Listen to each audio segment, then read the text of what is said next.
Capítulo 18. Reflexões e diálogos profundos. Tomados pelo encantamento ante as lições que nos foram transmitidas, e havendo surgido o momento que todos desejávamos, a fim de aprofundarmos reflexões, o caro Yvon indagou ao venerável amigo espiritual: penso que o nobre mentor está preparando-nos para experiências mais significativas do que estas que estamos vivenciando no momento, não é certo? A narrativa a respeito das nossas responsabilidades faculta-me pensar que as nossas vítimas estão necessitadas de nós, nos ambientes infelizes em que se refugiam. Poderia o caro orientador acrescentar-nos algo mais? Todos procuramos absorver os ensinamentos que viriam em resposta à indagação oportuna do querido companheiro. Sem fazer-se rogado, Dr. Silvio relanceou o olhar portador de diferente brilho no momento e confirmou: o nosso propósito com as informações apresentadas é o de despertar em todos o sentimento de responsabilidade em relação aos acontecimentos infelizes que ocorrem no planeta e a onda de desespero que varre a Terra. Observamos as lutas sangrentas que defluem do terrorismo internacional em que, no início, Oriente e Ocidente se confrontavam. Não podemos esquecer que tais ocorrências ainda são remanescentes das infelizes cruzadas, que levaram os ocidentais à pilhagem e ao crime sob o comando de alguns reis fanáticos e outros semibárbaros que, em nome da defesa do túmulo vazio de Jesus Cristo, avançaram como gafanhotos esfaimados com as suas hostes sobre as sementeiras culturais e riquezas que acreditavam poderiam tomar daqueles aos quais elegeram como inimigos, sem que houvesse motivos para a aturdida conclusão. Rios de sangue correram e ressentimentos profundos criaram barreiras entre as duas culturas que deveriam unir-se, a fim de beneficiar a humanidade como um todo. De imediato, a precipitação, filha do medo e do rancor, desencadeou mais uma vergonhosa guerra de difícil encerramento na atualidade, com a morte de milhares de civis e militares, cada dia com maiores complicações. Passado o primeiro momento, ampliou-se o fanatismo nacional em inúmeros países ao jugo inclemente de outros, mais poderosos, estimulando o uso perverso das bombas humanas em inconcebíveis atentados à própria, assim como às outras vidas.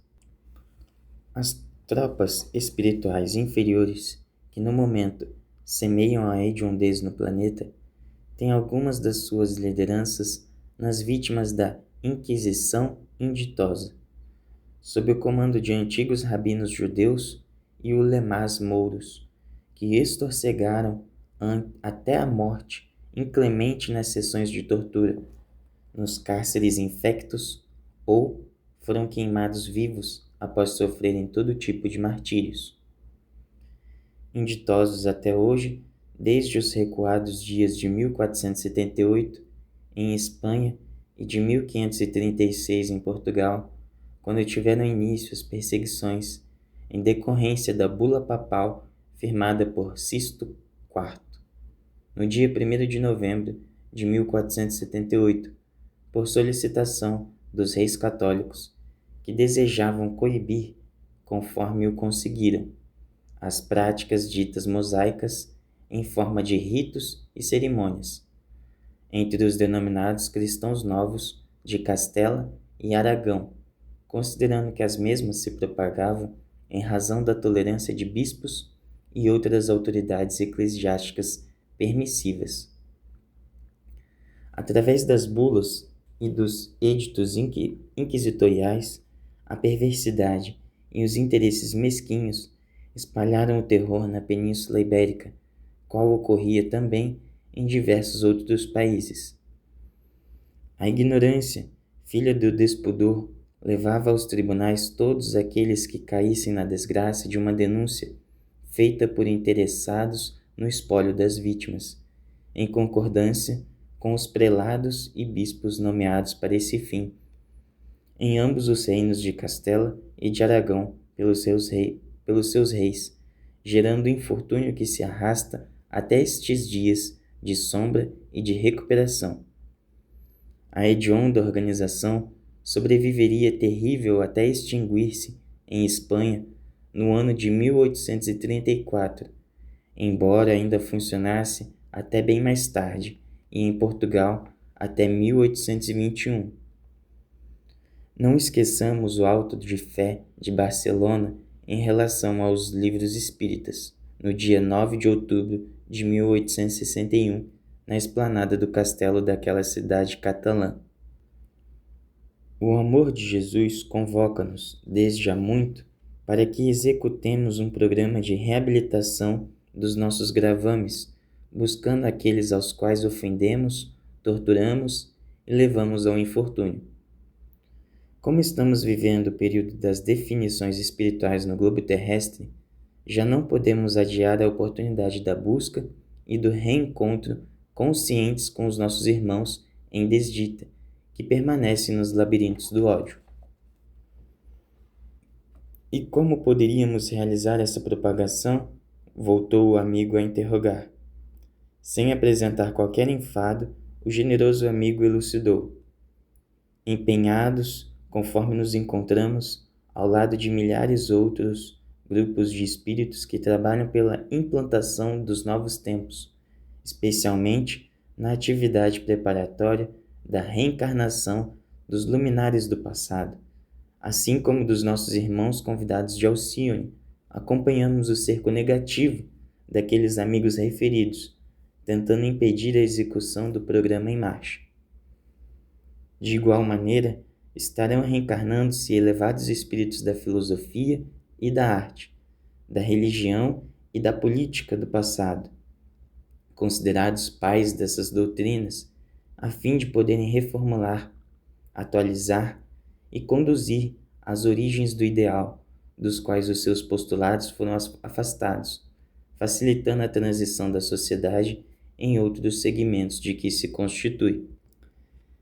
Teremos oportunidade, em nosso atual labor, de ser enfrentados por esses companheiros em alucinação, que irão desafiar-nos a combates corpo a corpo, como nos velhos tempos em que se estabeleciam áreas próprias para as lutas, ante o aplauso de assistentes fúteis que ficavam a regular distância, aguardando os vencedores, para aderir às suas façanhas. Enquanto urdem as técnicas da indignidade e da vilania, os nossos serão sempre os instrumentos do amor e da compaixão em forma de caridade para com todos e com nós mesmos, usando o capacete da fé e a espada flamejante da bondade, de forma que a vitória, sem dúvida, será de Jesus descrucificado. No silêncio que se fez natural, o amigo Anselmo inquiriu: prosseguiremos ainda por algum tempo no serviço preparatório das reencarnações, conforme estivemos fazendo?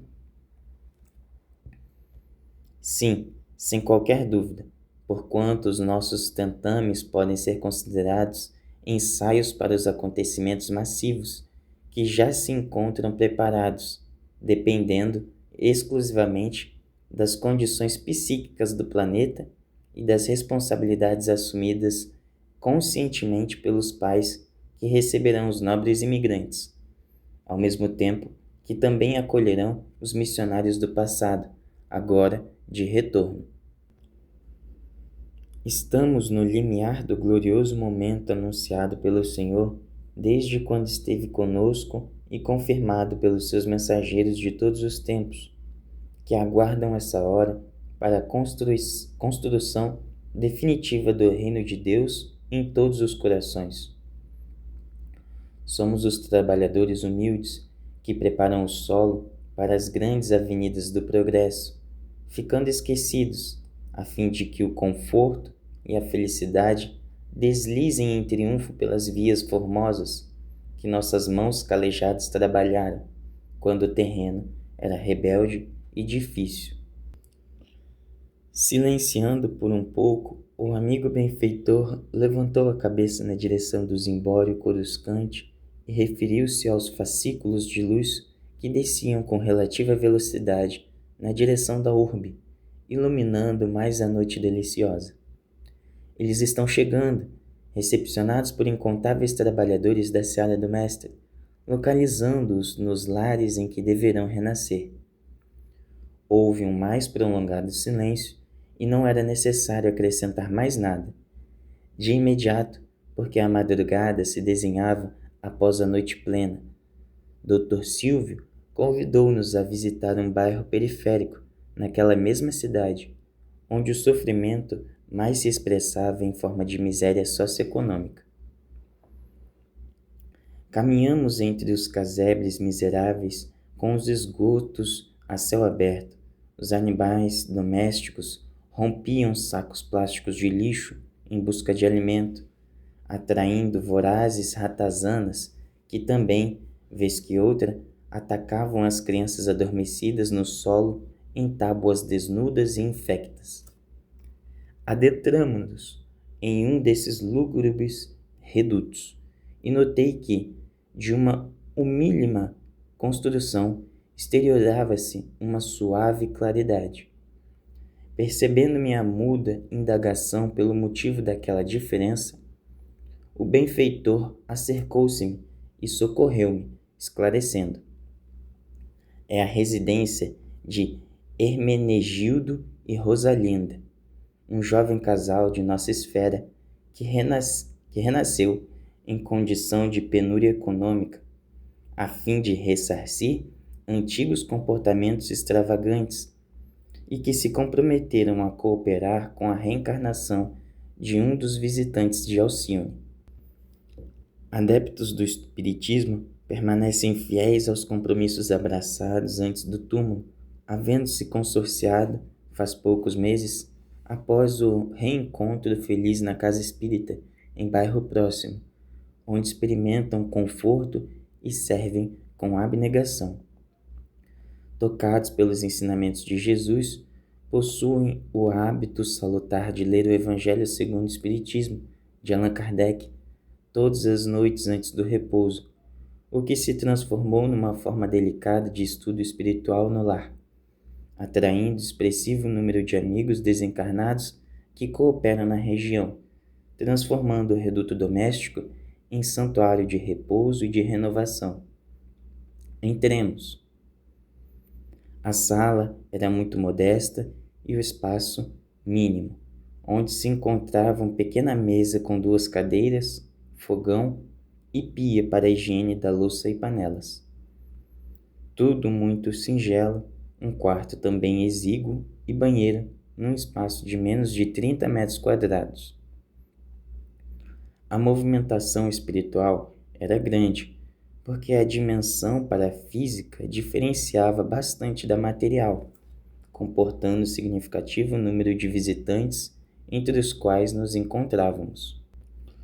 Sob a direção do benfeitor, adentramo-nos na singela alcova, onde os encontramos adormecidos e parcialmente desdobrados na argamassa celular, apresentando alguma lucidez e um júbilo confortador. Parecendo conhecer Dr. Silvio, abraçaram o mentor e expressaram a imensa alegria que os tomou de inopino, exteriorizando o amor dos céus pelos seus servidores na terra. Nesse comenos, adentrou-se um espírito nobre, que logo identifiquei como um imigrante, apresentando indescritível satisfação que também nos contagiou. Dr. Silvio apresentou-o aos futuros pais, que se mostravam exultantes, passando a dialogar de maneira muito especial, enquanto o casal manifestava o seu pensamento verbalizando. Podíamos notar que o visitante emitia ondas mentais muito poderosas que se condensavam como símbolos respostas perfeitamente entendíveis. O visitante dizia-se vivamente interessado em desfrutar da futura experiência iluminativa, trazendo no imo anelos de amor e desejos imensos, de contribuir em favor da transformação do planeta e da sua sociedade, para o que se preparara antes de chegar à Terra em veículo especial para observar as conquistas já logradas e eleger o labor em que poderia ser mais útil. Desejava renascer naquele reduto de dor e de necessidade, a fim de levá-lo à melhor condição através dos esforços que empreenderia e das ações que realizaria em favor do desenvolvimento da comunidade sofrida. Por alguns momentos acompanhamos aquele peculiar diálogo, terminando com o anúncio da sua vinculação ao casal em próximos dias, quando deveríamos estar presentes participando da sua reencarnação. Abraçou efusivamente os futuros genitores, que ficaram imantados com a luminosidade que dele se exteriorizava. Dr. Silvio convidou-o a permanecer conosco por ocasião da visita que iríamos realizar a outro domicílio, para onde rumamos. A presença do respeitável amigo deu um colorido especial ao nosso grupo, em razão das irradiações que produzia, facultando-nos uma conversação edificante a respeito da vida na dimensão de onde provinha. Ele mantinha o mesmo método a que já nos referimos. Enquanto verbalizávamos o pensamento, ele transmitia por telepatia simbólica a sua resposta. Informou-nos sobre a beleza da região que habitara até há pouco, do multicolorido de que lá se reveste a natureza e da indescritível harmonia que reina nesse lar de progresso indefinível. Referiu-se à ausência do sofrimento conforme o entendemos, dos processos de fraternidade e de convivência em auxílio mútuo, de júbilos e de gratidão ao Supremo Criador do Universo, reverenciado em espírito e verdade das formosas conquistas da inteligência aliadas às do sentimento. O seu pensamento exteriorizado produzia uma vibração musical que também absorvíamos, adornando com sons delicados as imagens que podíamos captar. Por sua vez, interrogou-nos a respeito das paisagens de sombra e angústia que notara na terra, das densas ondas de infelicidade e de revolta que lhe produzia choques vibratórios, assim como do horror da violência, das buscas desenfreadas pelas paixões dissolventes e destrutivas que caracterizam, por enquanto, o nosso mundo de provas e expiações.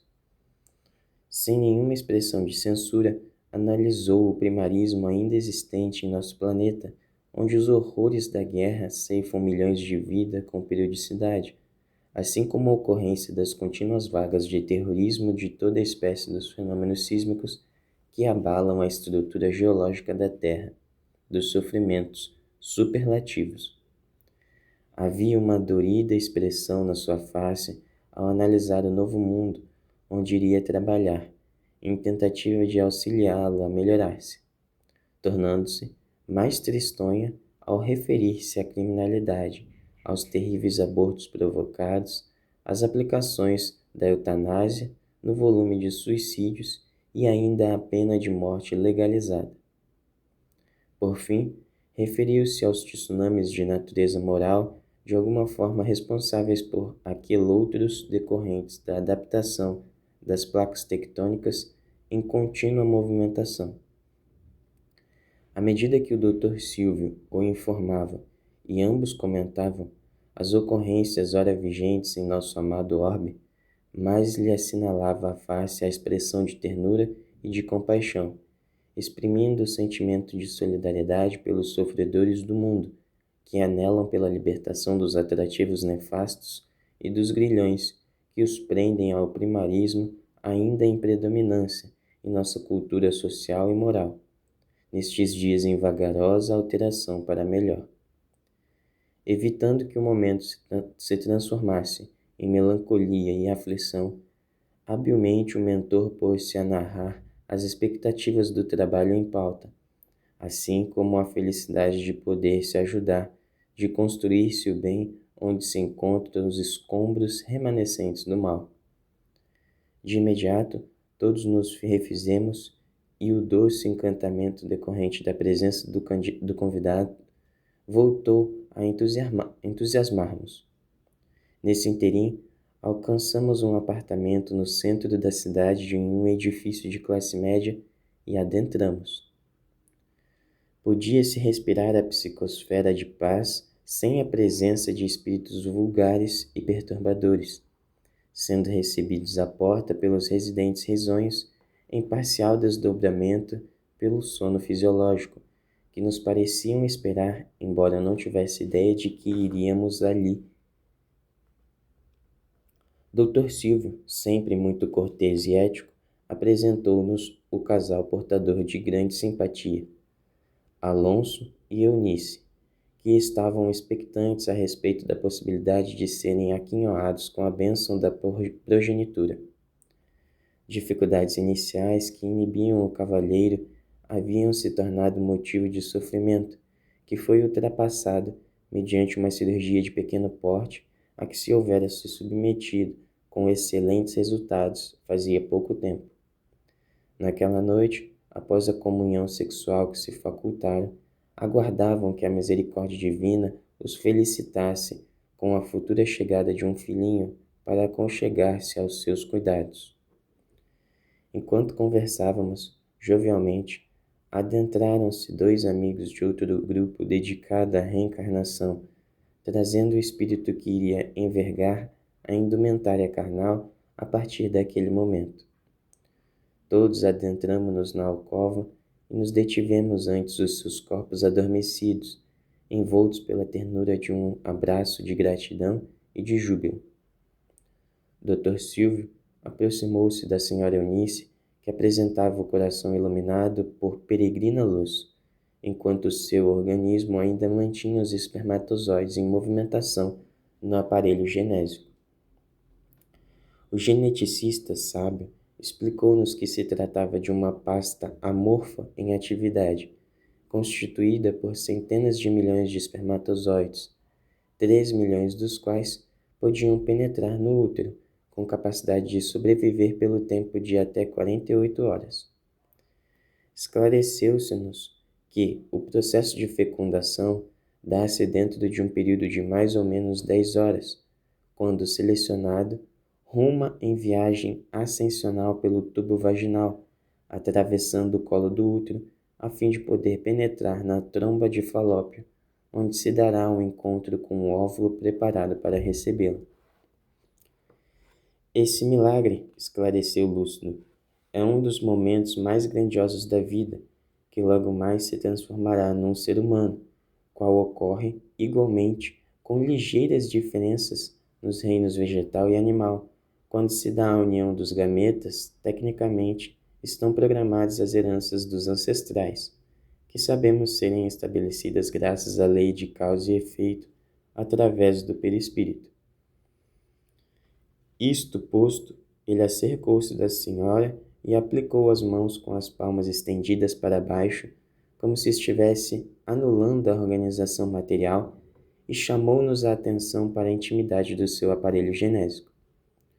Logo depois, solicitou ao futuro reencarnante que mais se aproximasse e pensasse com forte energia na vinculação ao espermatozoide que fosse portador de algumas das suas e das características biológicas dos pais. Do seu chakra cerebral, que se iluminou como um pequeno arco-íris em volta da parte superior do cérebro, destacou-se um raio prateado que penetrou na pasta gelatinosa e se fixou em um pequeníssimo gameta, que também absorveu a luminosidade, agora em tom azul, vitalizando e fazendo-o disparar do grupo em que se encontrava submerso.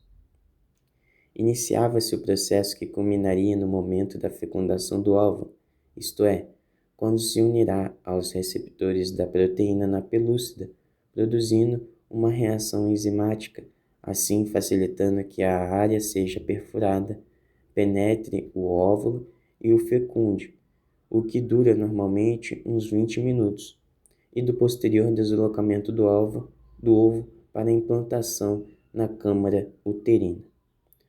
O tempo se encarregaria do processo natural e, a partir daquele momento, o nosso visitante já se encontrava psiquicamente vinculado ao futuro corpo que seria trabalhado pelo perispírito.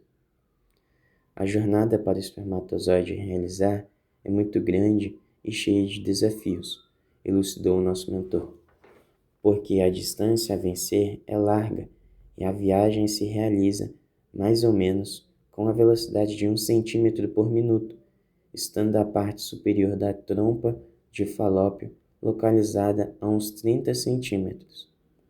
Ele também tem que resistir aos ácidos que o organismo feminino produz, matando um grande número de candidatos. Em razão dos objetivos divinos da procriação, por ocasião da ovulação, essa acidez diminui, o que facilita a sobrevivência de muitos que seguem atraídos pelo óvulo. Observamos que, ao dar-se a vinculação do psiquismo do amigo espiritual com o espermatozoide, ele experimentou uma espécie de choque, empalidecendo levemente e parecendo sofrer rápido aturdimento, logo superadas essas emoções e sensações. Poderia permanecer em atividades outras, no entanto, a ligação com o gameta masculino seguiria o seu curso e, posteriormente, se daria a fecundação, logo seguida por todo o processo de renascimento na carne.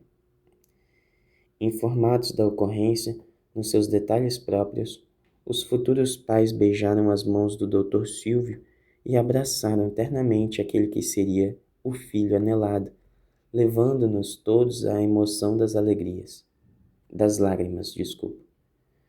Comentando a luta que o espermatozoide trava com os elementos que lhe são hostis no organismo feminino em mecanismo de defesa, o benfeitor referiu-se: moderna escola de psiquiatras, discípulos da admirável doutora Melanie Klein, consideram que esse fenômeno permanecerá no inconsciente profundo do ser humano, gerando-lhe alguns problemas de comportamento que necessitam de cuidadosa psicoterapia, a fim de conseguir a total libertação, tal o choque decorrente da batalha travada nesse período que precede a fecundação.